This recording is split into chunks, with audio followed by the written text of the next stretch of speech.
ඔබ අදත් මේ එක්කලා ඉන්නේ රුපියල් මිලියනයක් තෑගිගෙන. මුදල් දෙන ප්‍රශ්න විචාරණ පොත වැඩසටහනක් තමයි. මෙන්න ඔබට යමු වෙන පළවෙනි ප්‍රශ්නේ. ලබා ගන්නවද? පළවෙනි ප්‍රශ්න නම් ඉතින් හරියට තියනවා ඉතින්. මහත්තයා. මිලියනයක් දෙනවා නම් ඕකේ නැත්නම් මිලියනයක් දෙන පළවෙනි ප්‍රශ්නේ ගන්නවද? එක මම දෙක ගන්නවා.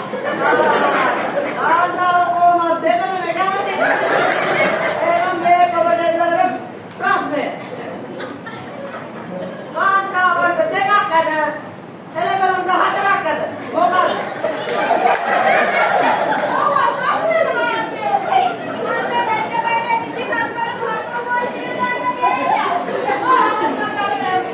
ඒ කීවේ කාංගර වෙන්න ඕනේ මම ලයිහිඳ වෙන මොනවත් නෙමෙයි. හොඳයි. ඊළඟ එක ගන්නවද?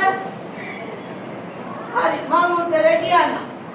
කාන්තාවට දෙකක් ඇද? එළදලම් 4ක් ඇද? කකුල් ආච්චියේ